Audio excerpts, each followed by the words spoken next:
Breaking చూస్తున్నాం. సుప్రీంకోర్టులో కవిత liquor case విచారణ ఈ నెల 28కి వాయిదా పడింది. నళిని చిదంబరం, అభిషేక్ బెనర్జీ దాఖలు చేసిన పిటిషన్స్ తో కాకుండా కవిత పిటిషన్ ప్రత్యేకంగా విచారిస్తామని సుప్రీంకోర్టు తెలిపింది.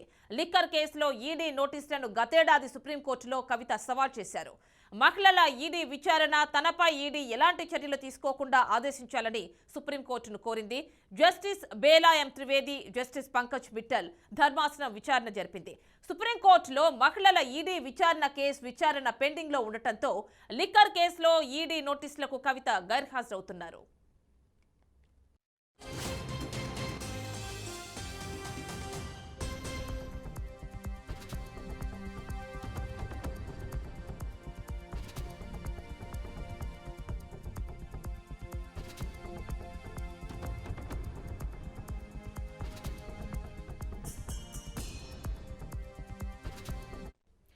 సుప్రీంకోర్టులో కవిత లిక్కర్ కేసు విచారణ ఈ నెల 28కి వాయిదా పడింది. నళిని చిదంబరం, అభిషేక్ బెనర్జీ దాఖలు చేసిన పిటిషన్స్ తో కాకుండా కవిత పిటిషన్ ప్రత్యేకంగా విచారిస్తామని సుప్రీంకోర్టు తెలిపింది.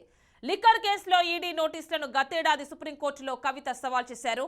మహిళల ఈడీ విచారణ, తనపై ఈడీ ఎలాంటి చర్యలు తీసుకోకుండా ఆదేశించాలని సుప్రీంకోర్టును కోరింది. ఇక జస్టిస్ బేలా ఎం త్రివేది, జస్టిస్ పంకజ్ మిట్టల్ ధర్మాసనం విచారణ జరిపింది. సుప్రీంకోర్టులో మహిళల ఈడీ విచారణ కేసు విచారణ పెండింగ్ లో ఉండటంతో లిక్కర్ కేసులో ఈడీ నోటీసులకు కవిత గైర్హాజరవుతున్నారు. ఇక ఫుల్ డీటెయిల్స్ మా కరెస్పాండెంట్ అశోక్ అందిస్తారు.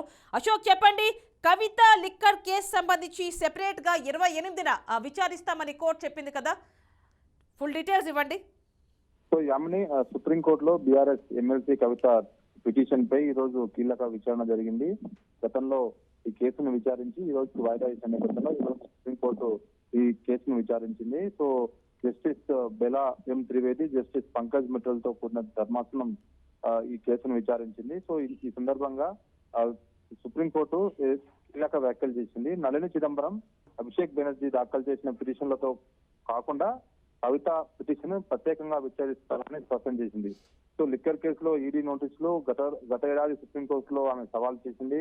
మహిళలను ఈడీ విచారణపై ఈడీ విచారణ సందర్భంగా తనపై ఈడీ ఎలాంటి చర్యలు చేపట్టకూడదు, అరెస్టులు చేయకూడదు, మహిళల్ని ఇంట్లో విచారించాలంటూ ఆమె ప్రధానంగా ప్రస్తావించింది. సో ఈ కేసు గతంలో 2-3 సార్లు సుప్రీంకోర్టు ముందుకు వచ్చినప్పటికీ విచారణ అయితే జరగలేదు. సో దానికి ప్రధాన కారణము నళిని చిదంబరం కేసు, అభిషేక్ బెనర్జీల కేసులు.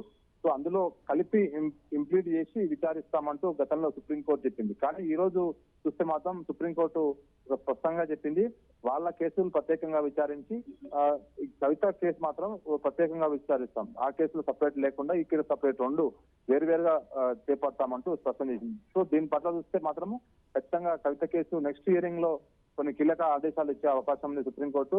సో గతేడాది మార్చి 8, 9, 10 3 రోజుల పాటు ఆమెను సుదీర్ఘంగా ఈడీ అధికారులు ఢిల్లీలో ప్రధాన కార్యాలయంలో ఆమెను సుదీర్ఘంగా విచారించారు. దాదాపు 28 గంటల పాటు ఆమెను 3 రోజుల పాటు విచారించారు. అనేక కీలక ఆధారాలు సేకరించారు. ఆమె వాడిన 10 ఐఫోన్లను కూడా ఆమె అక్కడ ఈడీ అధికారులకు ఇచ్చింది. సో ఆ సందర్భంగా కీలక విషయాలు కూడా ఈడీ అధికారులు రికార్డ్ చేశారు. సో కానీ మహిళల విచారణ అనే దాన్ని ఒక సాకుగా చూపి ఆ పిటిషన్ సుప్రీంకోర్టులో ఆమె పిటిషన్ వేసింది. ఆ సందర్భంగానే ఆ కేసు వాయిదా పడుతూ వస్తోంది. సో దీనిపైన ఈడీ కూడా వాదనలు వినిపించింది. సో కవిత లిక్కర్ కేసులో ప్రధానంగా ఉంది, సౌత్ గ్రూప్ లో ఇన్వాల్వ్ అయింది. ఆమె డైరెక్ట్ గా డబ్బులు పెట్టకపోయినప్పటికీ ఇండైరెక్ట్ గా వాళ్ళ సన్నిహితులు, వాళ్ళ బిజినెస్ మ్యాన్లతో ఆమె డబ్బులు లావాదేవీలు జరిపింది. ఢిల్లీలో ఓబ్రాయ్ హోటల్ లాంటి హోటల్లో మీటింగ్ జరిగింది. దానికి సంబంధించిన సీసీ ఫుటేజ్లు కూడా ఉన్నాయంటూ ఈడీ సుప్రీంకోర్టులో ప్రధానంగా ప్రస్తావించింది. సో మొత్తానికి ఇరుపక్షాల వాదనలు విన్న సుప్రీంకోర్టు సో కవిత కేసు సపరేట్ గా విచారించాలంటూ ఈడీ అధికారుల్లో న్యాయవాదులు ప్రస్తావించారు. దానికి ఈడీ న్యాయవాదుల రిక్వెస్ట్ ను సుప్రీంకోర్టు యాక్సెప్ట్ చేసింది. సో నెక్స్ట్ హియరింగ్ 28వ తారీఖు ఫిబ్రవరి నెల ఈ కేసును సపరేట్ గా విచారిస్తారు. సో మనం చూడాలి నెక్స్ట్ హియరింగ్ లో ఏమైనా ముందుకెళ్తారా లేకపోతే మళ్ళీ ఏమైనా నోటీసులు ఇస్తారా అనేది మాత్రం వేచి చూడాల్సిన అవసరం ఉంది. Right Ashok, thank you.